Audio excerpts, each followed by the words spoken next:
Andy, first up, Ellis Genge, what's the thinking on his loan move? Well, we put out a statement to say that for personal reasons, off-field reasons, it was a right move for Ellis. And again, we're trying to work with players, and sort of because of the off-field circumstances currently for him, we felt it was right that he was out of the area. Yeah, and for him to get Premiership experience, he will be back for the playoffs. Yeah, he's a quality player, and he's learning the trade and growing as a prop forward. But I think he's a really good opportunity for him this. But because of the personal circumstances, for both parties, we felt that this was right for him, and this is about us working with the player to make sure that on and off the field he's able to perform well. Yeah, and what does it mean for his long-term Bristol future? Well, that's says we're looking at him coming back for the playoffs, and with the experience that he would have had, it'll be interesting to see how he comes back, and then so we'll be making judgments after that. Yeah, is there any people may make sort of connections to the Marco Mama situation and his loan move to Worcester and made permanent after that? Is that something that could happen? Could he make that move to Leicester permanent?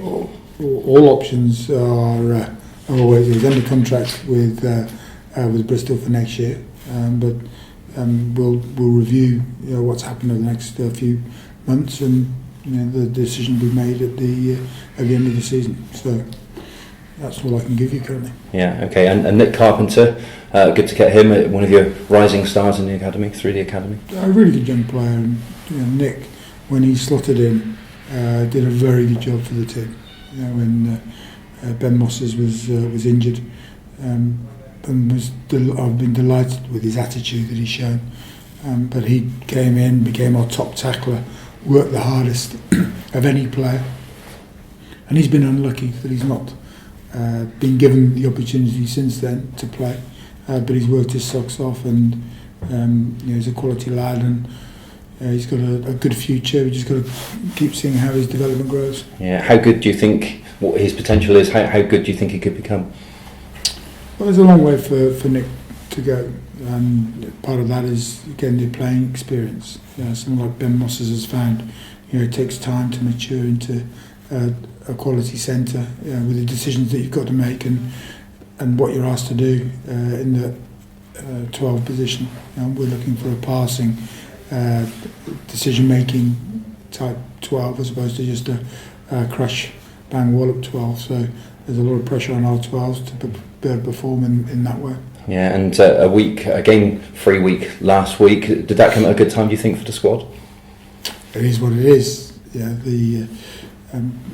we've got these breaks now littered through to the to when we play Moseley, and we've got to use it to the best of each player's ability. To be able to rest, but also to make sure that that they're not dropping off. And I like these fire breaks. I think it's good for everybody. But if you think about the time that we came back after Cornish Pirates, we underperformed against Doncaster. So what is important for us is that we performed a lot better this week, having had the break, and there's a great challenge for us in playing Yorkshire away from home. Yeah, and that's another challenge, isn't it? They're one of the teams at the start of the season that you would expect to have been in the mix. Are you surprised though by the number of games they've lost? Well, they've been in every game, and it's a bit like when you're playing the top sides, you can miss out by small margins, and that's what they've done. They've accrued the most number of bonus points. So you look at that a referee's decision here, a drop ball last week. They missed a bouncing ball against Doncaster, and Doncaster went on to score and win the game at the end of the game. That's what happens in this sport. But the one thing you see about Yorkshire, as they showed against us, is that this team doesn't go away. They don't give up, and for them to score 40 points against us at home was testament to the way that they play the game. and it's a side that we've got a lot of respect for. Brian Redpath, I have a lot of respect for him as a person and a coach, and we think they've got some good players. And I hope Kevin Sinfield's fit and he plays against us, because I admired him as a player playing rugby league, and he was a phenomenal rugby league player, and it'd be interesting to see his take on rugby union and how he would play against us. Yeah, and what have you made of it so far from a Sinfield point of view? He does the bits and pieces really well, which is why he was a success in rugby league. Again, what you see with these players, what Burgess brought, when Jason Robinson came along, Henry Paul was involved, Farrell coming into the sport, they back themselves and they have a huge self-confidence, but they breed confidence around the side, and they are the gel that makes the side tick, and that's what you see with someone like Sinfield, the way that he plays. People perform better when he's on the field, and you can see that with the Yorkshire side. Yeah, do you see this as a playoff rehearsal in some ways? Not really, no. It's our next game, and we're playing the three other sides in the top four currently away from home, so it's a good opportunity for us to keep our away form.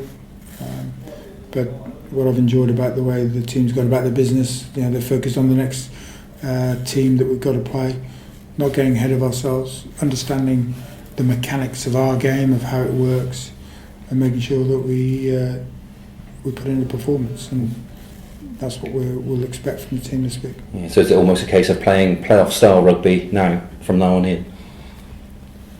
What we're playing, it's not the playoff. We're playing Yorkshire, so we just got to make sure that we go and understand how to win the game.